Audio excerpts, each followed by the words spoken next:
ओम नमः शिवाय। स्वागत है आप सभी का मेरे यूट्यूब चैनल पर। मैं हरिओम शर्मा आज आपको प्रदोष व्रत की कथा सुना रहा हूँ। शुक्रवार के दिन पड़ने वाले प्रदोष व्रत को शुक्र प्रदोष व्रत कहा जाता है। हिंदू धर्म में प्रदोष व्रत का बहुत अधिक महत्व होता है। प्रदोष व्रत भगवान शंकर को समर्पित होता है। प्रदोष व्रत में विधि विधान से भगवान शंकर और मां प्रदोष व्रत है।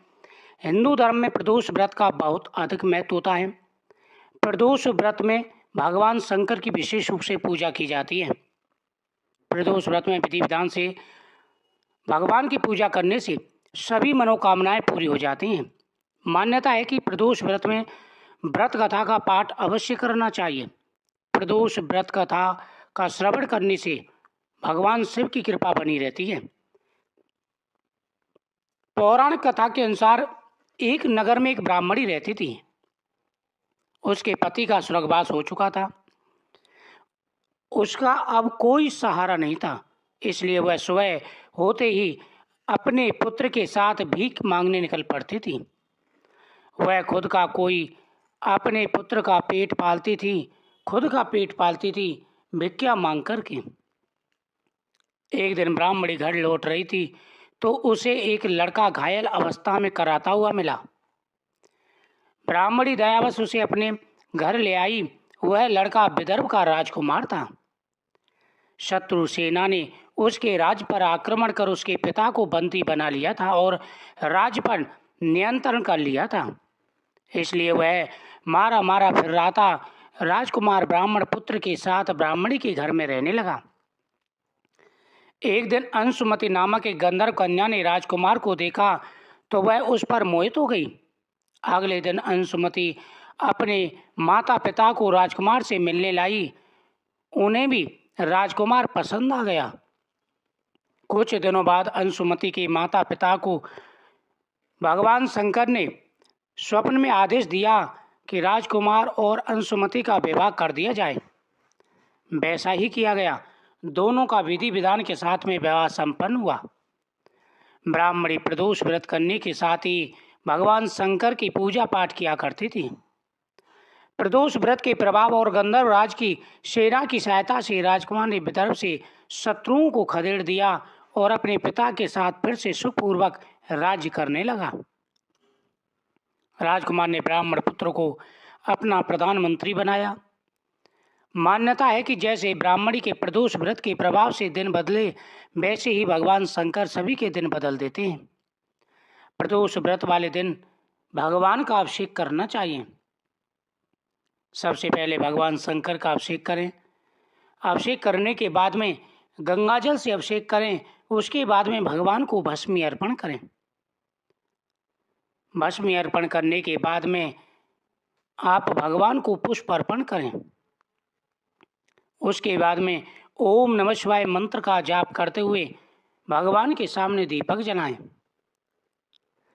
जो व्यक्ति प्रदोष व्रत में भगवान शिव और माता पार्वती की पूजा करते हैं, उनके सभी मनोरथ पूरे हो जाते हैं।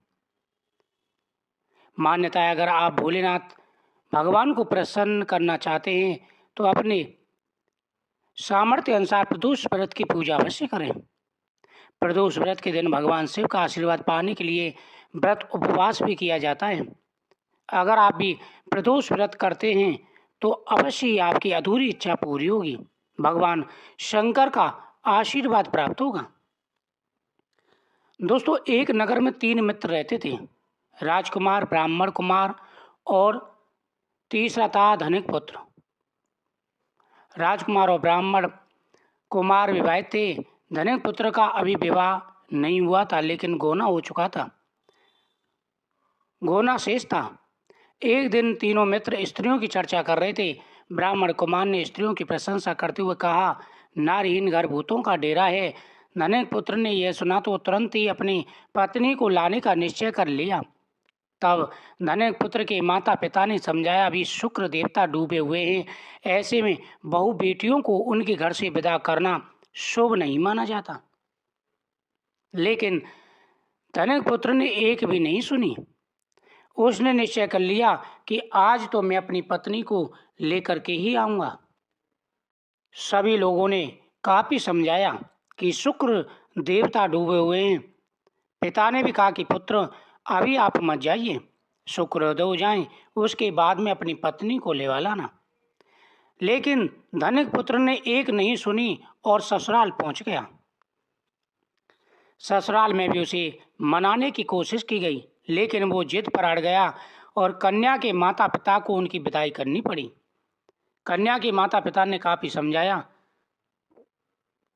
कि शुक्र अस्त हैं, आप कन्या को लेकर के मत जाइए, शुक्र अस्त में लाना ले जाना वर्जित माना जाता है, इससे शुक्र देवता रुष्ट हो सकते हैं।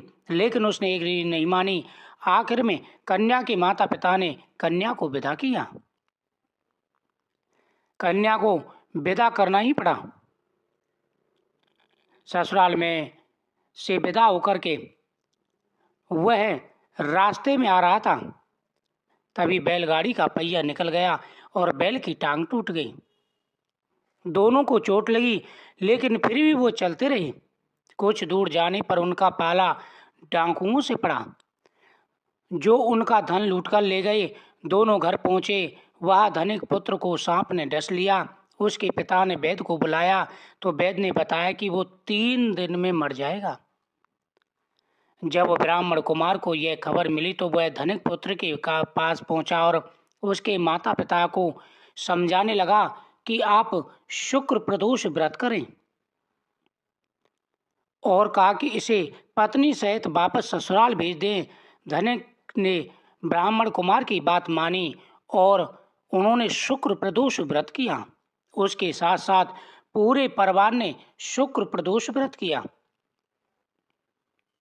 वह ससुराल पहुंचा और जहां उसकी हालत ठीक हो गई। यानी शुक्र प्रदोष का विशेष महत्व है। शुक्र प्रदोष व्रत करने से सभी कष्ट दूर हो जाते हैं। जो व्यक्ति पूरे नियम के साथ में शुक्र प्रदोष व्रत करते हैं, उनके सभी मनोरथ पूरे हो जाते हैं। उनके मन में जो भी कामना है वह मनोकामना पूरी हो जाती है। इस दिन घर पर आए हुए का आदर सत्कार करना चाहिए। हर माह आने वाला प्रदोष व्रत भगवान शिव कृपा पाने का सबसे बड़ा दिन होता है। शुक्रवार को पड़ने वाले शुक्र प्रदोष व्रत का तो विशेष महत्व है। इस दिन किए जाने वाले प्रदोष व्रत से सुख, समृद्धि और सौभाग्य का वरदान मिलता है। प्रदोष व्रत की पूजा शाम के समय प्रदोष काल में की जाती है। यह प्रदोष सूर्यास्त से लगभग 1 घंटे पहले का समय होता है, जो प्रदोष काल कहलाता है। धार्मिक ग्रंथों के अनुसार प्रदोष व्रत करने से भगवान शिव शंकर की पूर्ण कृपा की प्राप्त होती है। इससे जीवन में किसी प्रकार का दुख नहीं रहता। इतना ही नहीं, समस्त आर्थिक संकटों का समाधान करने के लिए प्रदोष व्रत अवश्य करना चाहिए। इस व्रत के प्रभाव से हर तरह के रोग दूर होकर बीमारियों पर होने वाले खर्च में कमी आती है। भगवान शिव को ज्ञान और मोक्ष का दाता माना जाता है।